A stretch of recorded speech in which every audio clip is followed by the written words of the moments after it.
In the first few months of making videos for this channel, I really fell in love with investing and the many strategies surrounding it. And as much as investing is still a priority for me, it's not the only component of my financial strategy. One of my bigger goals is to create more passive income, and investing is just one of the things I'm focusing on along the way. So in this video, I wanted to zoom out a little bit and talk to you guys about the 3 different ways I am building passive income.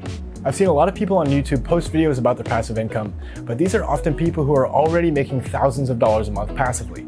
I'm still actively working on these passive income strategies, so I thought it'd be helpful to show you guys what it looks like to start building passive income from zero, and what kind of things you might experience as you work towards those bigger passive income goals. So today I'm going to walk you through exactly what I'm doing to build these 3 unique sources of passive income. These income sources are YouTube, investing in the stock market, and an Amazon affiliate website. We'll talk about how much I'm spending in terms of both time and money into each of these efforts, because the term passive means very different things for each of them. So if you're interested in building more passive income, stick around because there's going to be plenty of valuable information for you in this video. Getting right into it with passive income source number 1 is YouTube. I went to school for video production, so this was a really natural step for me to take for building passive income. But I actually put it off for a long time because I didn't quite know what I was going to make videos about. When I graduated, I was so convinced my career would be a creative role because I was really interested in comedy and sketches. But I knew this would be incredibly difficult to make money from, so I focused on getting a job that would pay me right from the get-go. Fortunately, I landed a full-time job which would have me managing a multi-million subscriber YouTube channel. This particular channel still earns over $100,000 every month from ad revenue alone, and in the past year of working on this channel, I've learned so many valuable techniques for creating engaging content, optimizing it for YouTube, and using it to grow a channel. With these techniques, I've had a pretty strong start to my personal channel, and my momentum is building so fast that I was able to nearly double my subscribers in just 1 month this November. But if you're unfamiliar with making money on YouTube, the primary source of income here is ad revenue. Once you hit 1,000 subscribers and meet a few other eligibility requirements, you can start running ads on your videos. When advertisers purchase ad placements, YouTube splits that revenue with you, and that's how you get paid. But the cost of ad placements can vary wildly between niches. For example, gaming is a huge niche on YouTube that is highly saturated with a ton of content. This means there's a ton of opportunities for advertisers to reach their audience, and therefore, they have to pay less for ads. As a result, this means that YouTubers in the gaming niche will earn less money for every view they get. On the other hand, niches that are more complicated or exclusive, like law, real estate, insurance, or finance, they're much less saturated. This means that advertisers have to compete with each other and pay more to get their ads in front of their target audiences. So, YouTubers in these niches will make way more money for each view that they get. There are a few metrics that you can use to estimate these earnings, but the most common is CPM, or cost per milli. This is how much money your videos earn per 1,000 views. But like I said earlier, YouTube splits this ad revenue with you, so you'll actually earn about 1/2 of the CPM. YouTube doesn't advertise what their CPMs are for each niche because it can vary by video. But if you explore, you can find some good estimates from various YouTubers who share their channel revenue. The channel I work for full-time, which is in the entertainment niche, averages around $8 to $15 per 1,000 views. YouTubers in the finance space though, like Graham Stephan or Nate O'Brien, are routinely around $30 or higher per 1,000 views. So all this information is to explain why I chose finance as my niche on YouTube. My goal is to build passive income here, and I knew by focusing on finance-related content, I would have to earn substantially fewer views to make significant income. Of course, that's not to say everyone should talk about finance on YouTube, because if you don't enjoy it, it's going to be very difficult to be successful. Personally, I knew by opening myself up and challenging myself to discuss my finances on YouTube, I would be able to not only hold myself accountable for my financial situation, but also hopefully be successful on YouTube. Luckily, I've loved every bit of it so far, and I've been enjoying talking about investing in money more than I ever expected to. And when it comes down to it, my YouTube growth strategy has been pretty painless. I explore the finance-related topics that I'm interested in, I research them, and then I share a video about them. But of course, the goal is to hit that 1,000 subscriber mark so I can turn on monetization and start earning passive income. And to do that, I've committed to publishing videos once per week to build an audience. I put a lot of research and thought into each video so that I can give you guys the best content possible. At the end of the day, making you guys, my audience, happy is what's going to make me succeed. This is also why I only publish once a week. Quality over quantity is super important. I also focus on optimizing every video, putting some love into keyword research, the thumbnails, video descriptions, tags, and more. This helps make sure my content gets recommended to as many people on the platform as possible, and it's absolutely essential for a new channel. Beyond the content itself, I also spend time reading up on financial news, analyzing stocks, and participating in the stock market. This gives me inspiration for new videos, and it's also just something I enjoy doing. But obviously, I do not have 1,000 subscribers yet, so this form of passive income is far from passive, and it's not yet income either. I probably put about 10 hours into each video between writing, shooting, editing, and uploading. To keep this sustainable and prevent myself from going crazy, I film my videos in batches and use templates to keep editing as simple as possible. I'm also really proud of the content I put out, so that helps too. Luckily, since my background is in video production, I had everything I needed to get started on YouTube. That means this is a no-cost endeavor for me. It's only costing me the amount of time I choose to put in. And since both cameras and editing software are so accessible these days, YouTube is a really great option for anyone looking for a way to start building passive income at little or no cost. For my second passive income source, we're talking investing.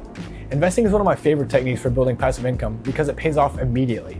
With YouTube or online businesses, you have to work for weeks or months to get to a point where you're making money. But when investing in the stock market, you can start seeing returns as soon as you invest your first few dollars. There are a lot of different approaches for earning passive income with investing, but my approach generally comes down to investing in stocks or funds that pay dividends. Dividends are a portion of a business's earnings that get paid to you for holding the stock.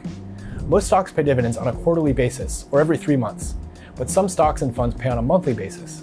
In these cases, you can begin collecting passive income within just a few weeks of investing, which is super exciting. Passive income investing has both pros and cons though. In terms of its pros, like I said, it can start paying off very, very quickly. Another benefit is that it's one of the absolute safest forms of passive income. With many forms of passive income, you're at the mercy of advertisers and platforms like Google and YouTube. So it's risky to put all of your efforts into one of these areas in case something goes wrong. With investing though, there are dozens of investments in the stock market that practically guarantee you passive income. You can invest in one of hundreds of individual stocks that have a reputation of paying dividends for decades, which are likely to continue paying them for the foreseeable future. Or for even more safety, you can invest in index funds or ETFs that will continue paying dividends as long as there are stocks in the market that pay them. And we can pretty safely assume that there always will be. And if you're interested in different types of passive income investing, you're in the right place. I have tons of videos on these topics that you can dive into. I'd recommend starting with my video on dividend investing ETFs, which is a great strategy for low-risk investing with decent passive income. But the last benefit I want to mention about passive income investing is the fact that you can easily reinvest your income to earn even more in the future. This is called dividend reinvesting, which is a strategy that snowballs over time and can dramatically accelerate the growth of your portfolio. This is really powerful if you have a longer timeline for your passive income goals, so don't overlook this benefit.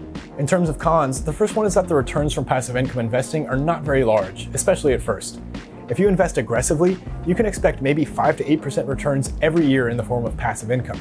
So if you're looking to live off of passive income, you'll have to either invest a lot of money up front or be diligent for years before you can reap the full benefits. Similarly, you'll need to have money to invest to start collecting passive income in the first place.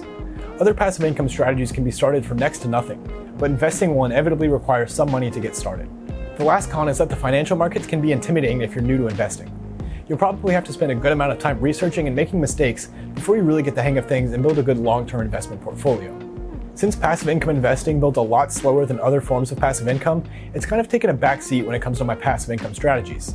My overall goal is to invest 25% of my income, but most of this is currently going into my Roth IRA. And this is because, as I explained in my previous Roth IRA video, it's practically a guaranteed vehicle for retiring as a millionaire.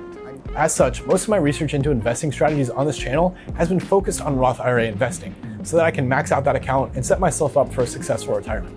But every spare dollar from that 25% that can't be contributed to my Roth IRA is getting invested into a passive income portfolio in a standard taxable account. Right now, this is just a few $100s a month, but obviously this will grow more as I'm able to earn more money. Currently, my strategy is focused on high-yield investments that include closed-end funds, REITs, dividend ETFs, and MLPs. I'm still working on getting the portfolio properly diversified, so I don't have any exact figures for you just yet.